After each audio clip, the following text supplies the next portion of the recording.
Mugisha muntu mu ngeri y'ekisajja kikulu eriiso ly'omukulu abaddugala bwe balaba bw'atyo alabudde Muhoozi ku guno omulundi ayise mu ngero muganda wange oluvannyuma lw'okwekalakaasa okubaddewo ku bya Muhoozi aba Pierre Yunga beekalakaasa ayise mu ngero era byamugambye muganda wange engero zibadde ssatu bwe ziti ngenda kubanze kunnyonnyola. Waliwo omukyala gwe baakutte ku airport eyo muganda wange ono munnange bamukwatire mu kukukusa masimu yafunye olubuto lw'amasimu era n'azaala amasimu agali eyo mu 1,000. Kakati Byanyima ayambalidde Atwine, ayambalidde Diana Atwine, Dr. Diana Atwine omusawo wa Museveni amwambalidde nti naawe kolerako obwereere leka banno okubaleetera kubeera nga bakolera bwereere mbu mukolere bwereere mbuba mwoyo gwa ggwanga nti mmwe temulina mwoyo gwa ggwanga mmwe abanene mu gavumenti abafuna omusaala omuyitirivu ennyo lwaki mwagala abanaku ne babeera bakolera obwereere nti bakolere omwoyo gw'eggwanga. Ne Museveni yakigambako abasomesa mbw'ayagala abo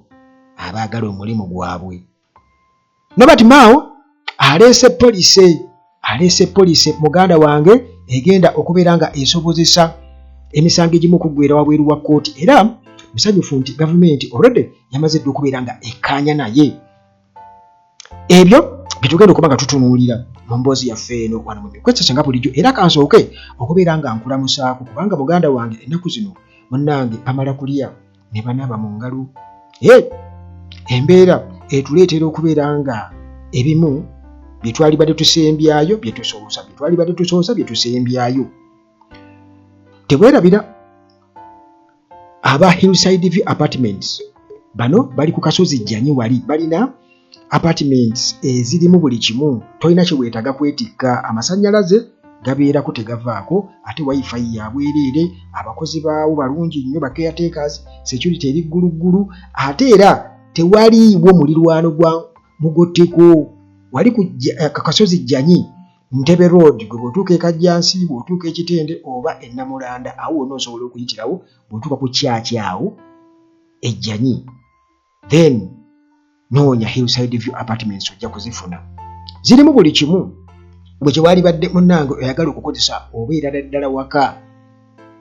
ssente nsaamusaamu era musobola okuteesa ebbanga ly'oyagala okusulamu ly'osasula oba lunaku lumu oba 2 oba 3 oba myezi gwamanyi. Ate munnange aba Timo Property Consultants Limited bano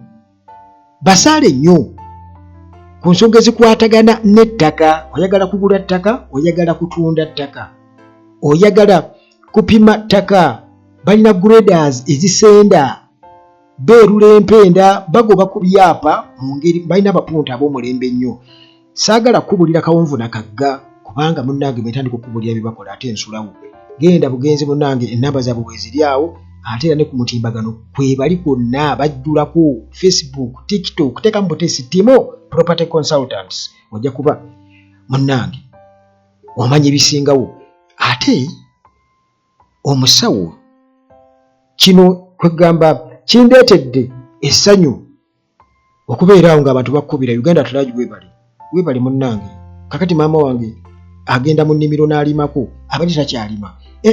mbadde muganda wange prostate yanfuukira ekizibu buli kaseera mbeera nfukafuka ekyo tekyavaawo. Omusawo ali talented gyali bannange mugezese ku bantu bagamba okutambula kulaba okuddako laki kunyumya. Omusawo gyali siyinza kubuulira nti kino oba kiri wabula gwe just ennamba zange weeziri awo emu esembya 15 endala esembyayo 73. Eyo nvuddeyo tutandike muganda wange tutandikirawa. Kaakati munnange bagamba nti eriiso ly'omukulu awaddugala weewalaba ate era embuulirire tekola ki tefa yonna. Kakati munnange mu bwofu obwo John Mugisha muntu yalabulako kodda ku Muhoozi nti walibadde ova mu yunifoomu y'amagye n'ogyeyambula n'olekulira amagye olwo n'oyingira ebyobufuzi butereevu. Muhoozi alabika yasalawo okukola byombi. Munnange gy'oli abalamu jjuuzi wano lunaku lumu ndowooza emabega ennaku zimu zabadde 10 ndowooza bwe batyo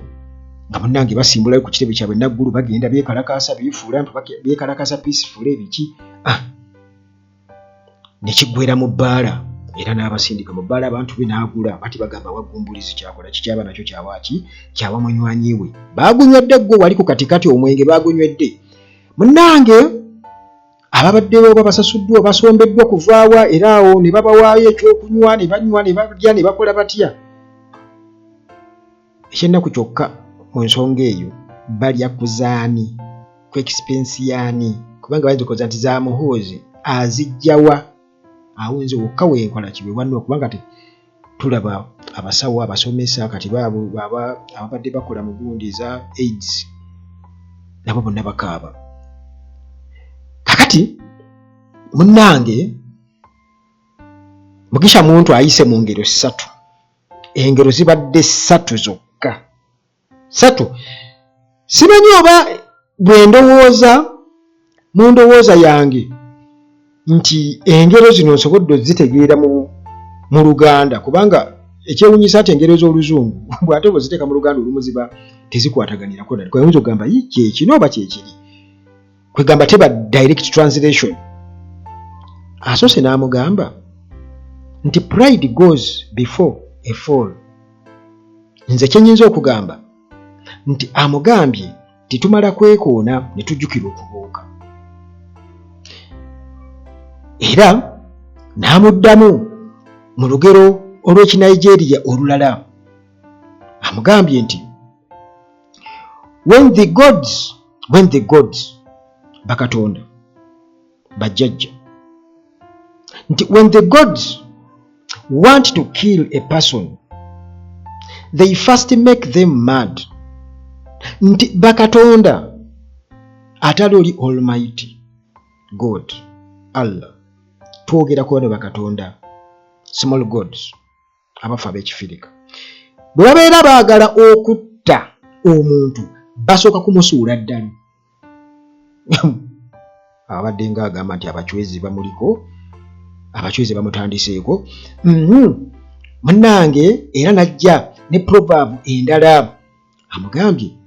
nti the patient and resilient are blessed they get to see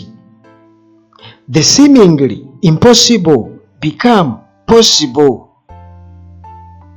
history is littered with evidence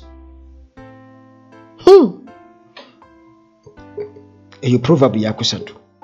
amugambye nti abagumiikiriza era abo abasobola okugumira embeera yonna bamukisa abasobola okugumira ebizibu bamukisa nti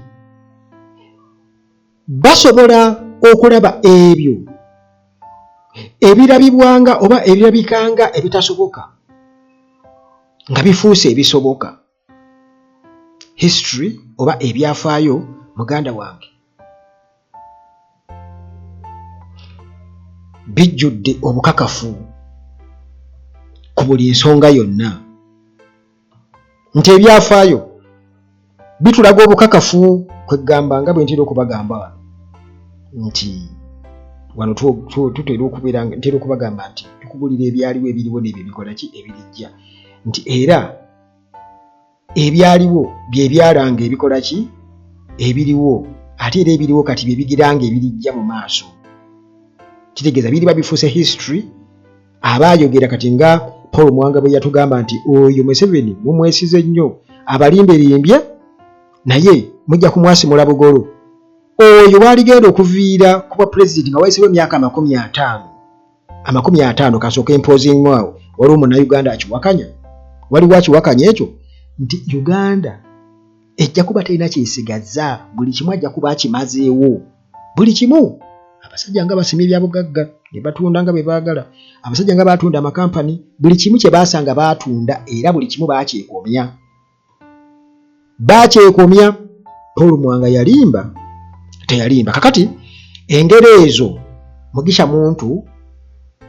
bw'atyo munnange azigeredde muhoozi nzikubuulidde okuleka mpozi ng'ogenda kuddayo bwezi oziwulire basi genda kubeera nga nziddamu era mu nkola gye nali badde nkugamba nti eriiso ly'omukulu awaddugala we wakola ki weewalaba nti alindirire bulindirize ekikola ki ekiddako alindirire bulindirize ekikola ki ekiddako nti nga bwe byali mu nsobi bali ze baakola oba zaakolebwa edda ne zibakosawo mu biseera eby'omu maaso kitegeeza naye bw'atyo bw'agenda okukola ki bw'agenda okuba olw'omutwe omunene kuba yamugamba nti munnange wali badde ova mu yunifoomu n'olangirira nti oyingidde ebyobufuzi n'ova nga tokyali acting oba tokyali officer ali mu service active service muhoozi anti bo munnange kintu kyabwe mputtu bagamba abaganda bono bagamba nti mpolukutu za musota zigenda na miggo olwaki timumenya miggo nammwe kaakati munnange waliwo mukyala nga tuli ku airport Entebbe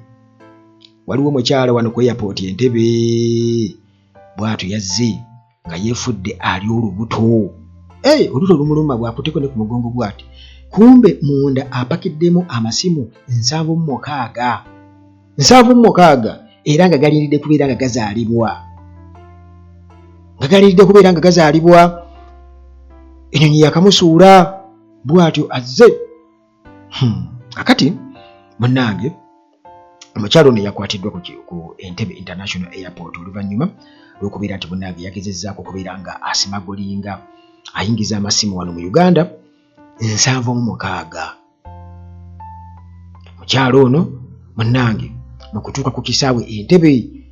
yazze muganda nga olubuto lumukola ki lumulumira ddala ng'era alagira ddala nti ayinza n'okuba alinamu abaana balongo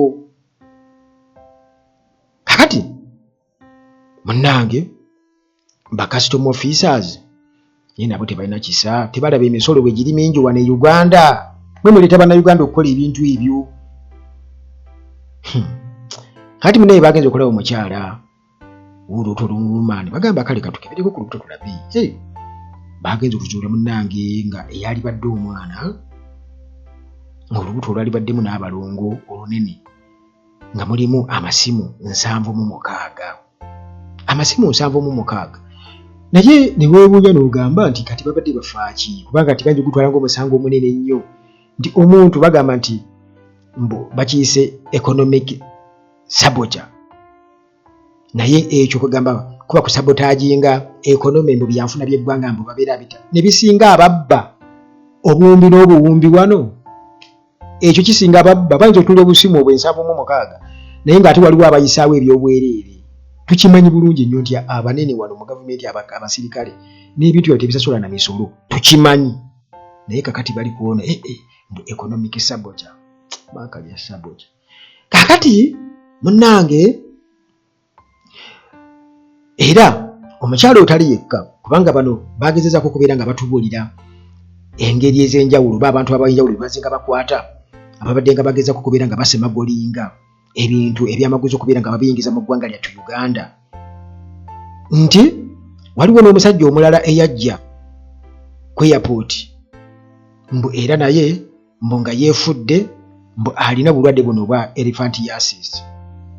enjovu ekigere kitera okugejja abantu abamu ng'olaba ekigere kigezze kiriko agantu kagamba agesittaza agali awo kigezze mu ngeri tategeerekeka mubamanyi abantu abo batera okubeera nga babisseeko kakati munnange kumbe munda muli apakiddemu amasimu amayitirivu ennyo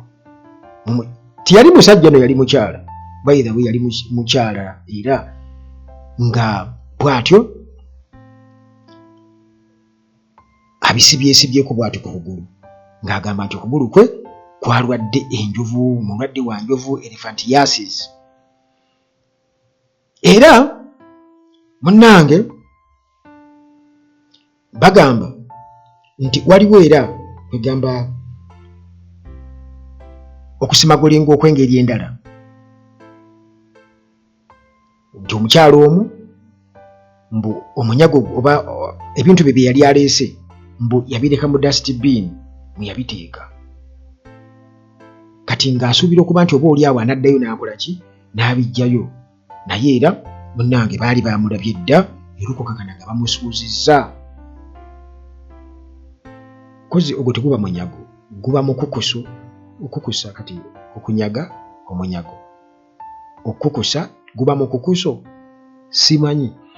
naye anti Luganda munnange kugamba nti bamukwata. Kale kwegamba mu operation eyo gye baliko kigambibwa okuba nti ebintu bye bakakwata mu kaseera akatono nti bibalirirwamu amasimu ekisooka gali 807 ge bakakwata, era nga bagamba nti bwe bazibalamuze Uganda bwe bukadde 157 bwe bakasuuza abantu. Naye jjukira nti nkugambye nti wane Uganda ababba bo babba, nti gwenza okuwuliraako nti naye Sylvester Kiwanuka ono ye manager wa Entebbe Customs bwatu yeebaziza ttiimu ye. Kyokka jjukira ne ttiimu ye nayo ejja enguzi ku bantu, ate nno bano babafuluma bufulumi kisaawe babalemesalemesaawo ne babajjako ssente, kitegeeza nabo ba smugglers. Kakati olwo munnange bw'atyo nga yeewaana nga bwe balemesezza ekintu ekyali badde kyonoona oba kittatta n'ebyenfuna by'eggwanga nga yeebaza. Naye kwegamba bano batugamba nti ekisooka okwambala sharia kususse ku airport. Kwegamba abakyala bambala nnyo sharia, mu sharia omwo ne babikkiriramu ebintu. Osanga omukyala gwe nga hajja tyawedde emirimu naye nga ne bwemutolera salaamu agira bugezi akuume naye teri atamanyi kegenya salaamu. Naye kwegamba nti kati bambala sharia era mbu ne bateekamu ebintu bingi nnyo. Kati mbu n'enkukusa endala gye bakozesa nti baddira ebintu kwegamba bye bakageze nga bw'onoogamba ki oba vacuum cleaners, kati ne bateekamu amasimu munda, nti bagisumulula ne bateekamu amasimu ne bateeka omwo ne basimagulinga ne biyitawo. Tumusajja ajja n'ekintu ng'okirabira ddala naye nga munda waakyo ate mulimu ebintu ebirala bingi nnyo. Bannayuganda balina okubeera amagezi, balina okubeera creative, kubanga embeera muganda wange yadde Kiwanuka agamba nti kati bo bali vigilant nnyo, tebagenda kubeera nga bakkiriza ebintu ng'ebyo. Naye nze Bannayuganda sibalinaako buzibu kubanga muganda wange embeera yatabuka. Abasajja omusolo batugjaku mungi, bali badde bajjaku omusolo musaamusaamu, abantu ne bayisawo ebintu nga tewali nnyo, naye omusolo gwe bakuŋŋaanya omungi bo nga bwe baspendinga bwe beesasula emisaala emingi ennyo, naye nga zonna bazisuubira kubeera nga bazijja mu bantu. Eyo nga tuvuddeyo muganda wange, waliwo olutalo wano era ebigambo ebikaawu okuva eri Winnie Byanyima ng'abyolekeza Dr. Diana Atwine. Yamugambye nti gwe lwaki tokolera bwereere, nawe kolera bwereere. Kakati bino byavudde ku ki? Kakati munnange jjukira nti US obuyambi yabusazeeko, era Ministry of Health bano bwe bati ne basaba ba health workers bano ababadde basupportingibwa USAID okubeera nga bakwasaganya endwadde, okubeera nga basigala bakyakola nga ba volunteers nti beeweeyo bakole mu mutima ogwa patriotism, mu mutima ogw'okwagala ensi yaabwe.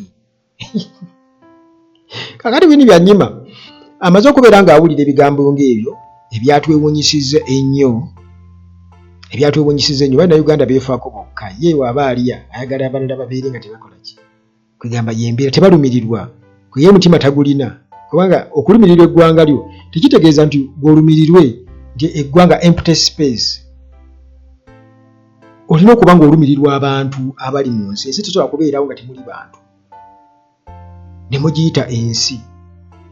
era muba mugimanyi ng'ekyerezi, kubanga ne ku planets endala waliyo ebyerezi, omwezi waliyo,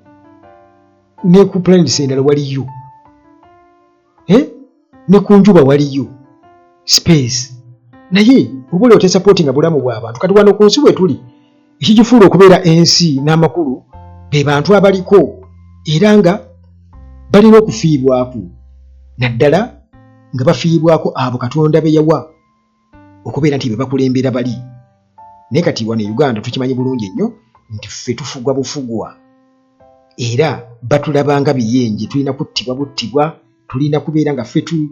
tunywa amazzi amakyafu, tunywa n'ente, tulina kubeera nga abaana baffe basomera wansi wa miti, balina tubeerera bwewerezi kututta era balina kuba civilians babalabanga abatalina makulu ti mwe temuligenda kulaba ku ntebe ya president. Civilian toyina makulu bebo bemuwaana ne babagulira emiceere, nemulwanira emiceere kanika Muhoozi bwe yakoze n'abasomba okuva ewa. Naye nga temusobola kugaanako mmwe ti ate tujja kujja olikuba yagala onywa omwenge onywa ku mwenge bagenda kusubiza kutwala katikati ekigenda okubeeyo. Naye Balamu kyakoze ensi eno aye sente zagenda okukola Muhoozi. Muhoozi bw'ataweera oyo Balamu lumu alifuuka mukama we nze nkubuulira oyo. Kubanga amukamuye ate jjukira nti Balamu alowooza nnyo okusinga Muhoozi nti mu kaseera akazibu konna konna ke balivaamu nga bannayuganda bakoze kibakaaye ayita okumuga mpa zino nkutaase mpa ku bino mpa Jeno Museveni yakusuubiza ebitundu 5 ku bya bugagga bye bimpe nkutaase alibimuwa oyo Balamu oyo. Kubanga nti bino berabe babibalira Muhoozi naye eyo si ensonga yaffe tuddeyo. Kakati munange January nga 2025 jjukira nti foreign aid okuva mu US yasalwako Trump. Kati program zonna nezizingama ministry ebyobulamu naku z'omwezi nga 3 January 2025 bwetyo newa official statement eri ba health workers bonna ababadde basupportingibwa US obuyambi okuva mu US. Kati bano ne babategeeza nti munange activities zonna wa program ezibadde ziteekebwamu ssente ezibadde zivugirirwa America zonna munange zigenda kuba nga ate zisuspendingibwa, tebagenda kuziggala ne bagenda kuzongerayo kubanga bali bawe ennaku 9 gy'emyezi 3 nga bwe bakyetegereza. Ndowooza nga Elon Musk akyakola omulimu gwa Trump bakati ndowooza balina kugogola buli wamu. Jjukira nti already byayingiremu n'ebiseera galiwo n'omuntu omu yabadde katambi nnyaka kuwaako wano nga bagamba nti mubadde mugamba Bobi Wine we wabisiyaga. Kakati Trump oyo atugambye nti ssente ez'ebisiyaga ziizo azoogedde zibadde zijjira mu USAID n'ewalala. Kati ng'eyo temukola nga mwogere kubanga babadde bazirya bamanyikiddwa bugingo muveeyo mwogere bwanika abaana. Kakati munnange Diana Atwine nga permanent secretary owa Ministry of Health bwatyo ng'atutegeeza nti operation zonna ezibadde zifundingibwa US zonna munnange zigenda kuba nga ziyimirizibwa until further notice oluvannyuma lwa executive order eyateekeddwako omukono Donald Trump. Kati olwo Dr. Diana Atwine olwo ayagala okuba ba health workers akalimi nti basigale nga bakyakola emirimu gyabwe kwegamba beeweeyo bakolere obwereere nga ba volunteers bayambeko health sector bukulwe bulungi bw'eggwanga lyabwe. Lwaki abantu abamu tebava mu buyinza ne bataasa eggwanga lyattu okubeera nti nno bwe tuli wano tulowooza nti baliyinza n'okugenda mu lutalo kubanga batulaga nti bo okuvako waakiri balivako banammundu ebyo byonna nti gwe bayita omutima gw'eggwanga. Kati omuntu asobola ku volunteeringa kukola ekyo naye ayagala ggwe okikole mbw ate okole nga tolina ddadde kwolya kumbe ye ali muli abba akutte emmundu abba buli kimu babba. Kakati munnange bano nti gavumenti egezaako nnyo kyonna ekisoboka naye kirabika ebintu bigenda kugikyankalanako naddala mu areas gye babadde bafandinga kugamba foreign aid gye badde y'amaanyi nejjukira nti sente zino babba tebasobola gaka tuterekeko katuzikuume bazituwa naye katuzikuume tuterekeko n'okuterekako kubanga tumanya wayinza okubaawo ekigwawo kabe covid-19 oba ebigwa bitalazi kati ne mu mbeera eno waliwo abagenda okugigaggawuliramu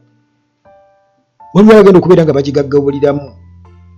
tubula nga nsiiba neebuuza baani abawula gavumenti nga baawano kubanga Uganda kuba banja Uganda waliwo n'abali wano nga babanja Uganda bannayuganda bannaffe oba kale abeefuula bannayuganda bannaffe kakati munnange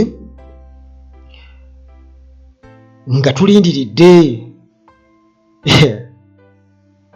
nti ba health workers olubambi beeweeyo bayambeko ku bwereere nga bwe babalagidde mbu olwo nga bwe balindiridde further instructions kera bukezi n'ogera n'okola okay abaana ne bakaaba ebibwe tebalina byakulya bweno bwotyo ku mbeera eno jjukira nti kati education system ya Uganda eri expensive nnyo mu nsi yonna bagitya ate era nga bano bakikola kagenderere kubanga amasomero ga private gaabwe n'ebirala twogere ki tuleke ki kati olwo Willy Byanyima nga executive director owa UNAIDS bw'atyo n'abakira omukutu gwe ogwa X kwegamba nga bimuweddeko era n'alaga obutali mumativu n'okwewuunyiza ddala omuntu ow'omutima ng'ogwo Dr. Diana Atwine ti osaba otya abantu mu mbeera eyo ba health workers nti nno bakolere bwereere already bali mu strugglinga n'ambeera enzibu ennyo okubeerawo gwe obasaba otya okukolera obwereere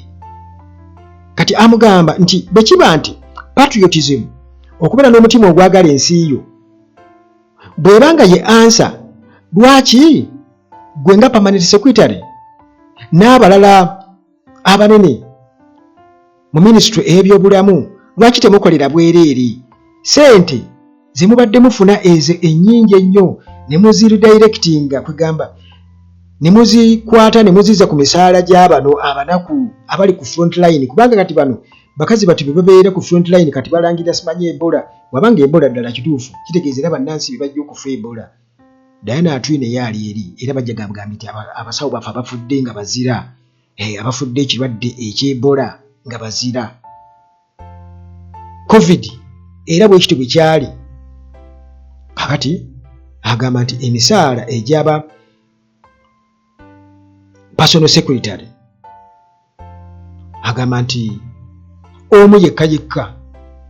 kati ng'ogwa Diana Atwine agamba nti ono asobola okubeera nga asasula ba community health workers 10 n'omusobyo omusaala gw'omu bw'ati kakati awo Byanyima n'amugamba nti munnange twegamba kisesa okwogera ku kigambo patriotism okwagala ensi n'agamba nti nga ever sacrifice muzirimaninga kuva eri baavu nti abaavu abeeri enkuta z'emimwa bwe mugamba nti munnange musacrificinge mweweeyo ku lw'ensi yammwe mweweeyo ku lw'ensi ya kizinga okwewuunyisa abagwira bye batugamba ate mutweweeyo ku lw'ensi yaffe gamba era baba batuufu nti mmwe bwe muteefeeko ensi yammwe tugitutte kakati munnange ebigambo ng'ebyo okuva eri Dr. Diana Atwine mu ministry eya health nga era tebyavudde mu kamwake butereevu nti